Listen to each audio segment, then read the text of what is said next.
കേരളത്തിന്റെ യഥാർത്ഥ കരുത്ത് ഇവിടുത്തെ ജനങ്ങൾ പരസ്പരം കാണിക്കുന്ന കരുതലും സ്നേഹവുമാണെന്ന് AICC ജനറൽ സെക്രട്ടറിയും വയനാട് MPയുമായ പ്രിയങ്ക ഗാന്ധി പുത്തൻതോപ്പിൽ നടന്ന പൊതുപരിപാടിയിൽ സംസാരിക്കവെയാണ് കേരളീയ സമൂഹത്തെയും ഇവിടുത്തെ സേവന സന്നദ്ധതയെയും പ്രിയങ്ക വാനോളം പുകഴ്ത്തിയത്.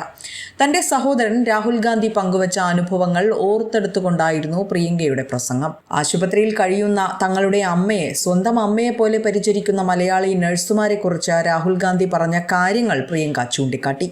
കേരളത്തിലെ നഴ്സുമാരുടെ ആത്മാർത്ഥത ലോകത്തിന് തന്നെ മാതൃകയാണെന്നും അവർ പറഞ്ഞു.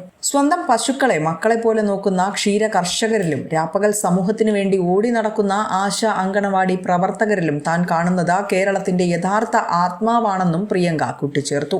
My brother Rahul recently spoke about how we had been looking after my mother in hospital and how the nurses from Kerala took care of her as if she was their own mother.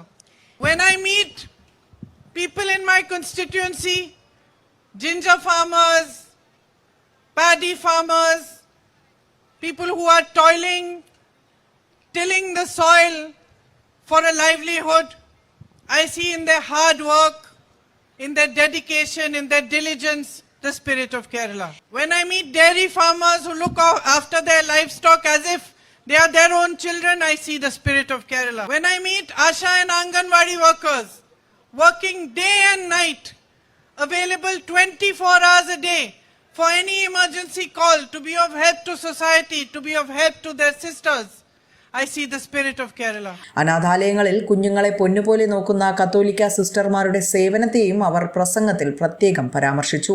കടലിലെ കഠിനമായ വെല്ലുവിളികൾ നേരിടുമ്പോഴും തളരാത്ത തീരദേശത്തെ മത്സ്യത്തൊഴിലാളികളുടെ ധീരത കേരളത്തിന്റെ പോരാട്ട വീര്യത്തിന്റെ അടയാളമാണെന്നും പ്രിയങ്ക കൂട്ടിച്ചേർത്തു. തന്റെ മണ്ഡലത്തിലെ ജനങ്ങളെ കാണുമ്പോഴെല്ലാം ഈ കേരള സ്പിരിറ്റ് താൻ നേരിട്ട് അനുഭവിക്കുന്നുണ്ടെന്നും പ്രിയങ്ക ഗാന്ധി പറഞ്ഞു. വൻ ജനപങ്കാളിത്തത്തോടെ നടന്ന പരിപാടിയിൽ പ്രാദേശിക നേതാക്കളും പങ്കെടുത്തു. ന്യൂസ് ഡെസ്ക് വിസ്മയ ന്യൂസ്.